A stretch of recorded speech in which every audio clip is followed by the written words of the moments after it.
Well, for more on this, we're joined by our correspondent Giles Gibson, joining us live from Rome this morning. Giles, many thanks for your time.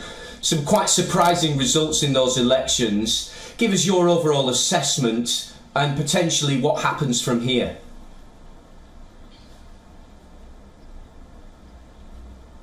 Well, look, in terms of the results here in Italy, the results really went as the polls had been suggesting they would for many weeks, with Giorgia Meloni, the Italian Prime Minister, and her brothers of Italy, the Fratelli d'Italia, having a very strong showing, around about 28% of the votes, really significantly boosting their vote share compared to the last European elections.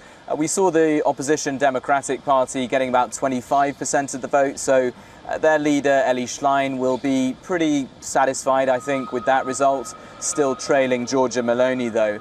I think also we need to look very closely at the result for the League Party, which of course is led by the right-wing firebrand Matteo Salvini. He's also a deputy prime minister here in Italy and part of the governing coalition. They are at the moment, we're still in preliminary results. We haven't got the final results yet, but it looks like they're going to get under 9% of the vote, which is a really significant drop compared to the last European elections. That will certainly put pressure on Matteo Salvini within his own party about why they had such a poor performance in these elections. But I think overall you see Giorgia Meloni really bucking the trend that we've seen around Europe of incumbents not doing very well, not getting much support in these elections. Just look at France, for example, in terms of that. Giorgia Meloni really coming out of these European elections in a much stronger position than some of her other fellow prime ministers and presidents around the continent.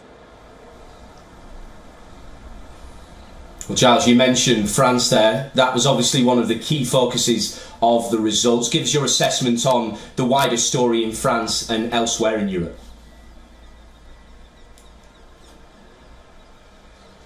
I think what we saw was Emanuel Macron, the French president, really trying to take charge of that moment, right after seeing his party completely devastated, really, in these results compared to the National Rally, which got around about 30 or even more, 30% of the vote in France. Emmanuel Macron taking that decision to call those snap parliamentary elections coming up in just a few weeks' time. Of course, just a few weeks before Paris is also due to hold the 2024 Olympics as well.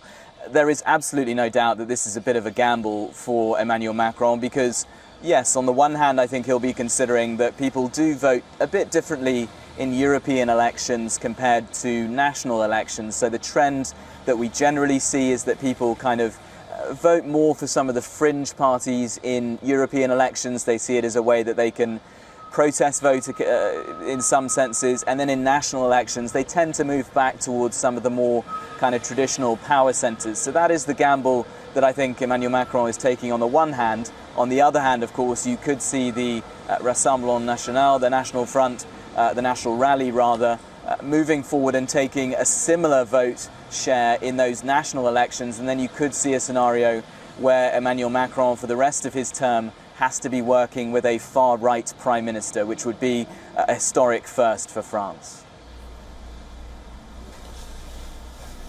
OK, Giles, many thanks. Giles Gibson joining us there live from Rome.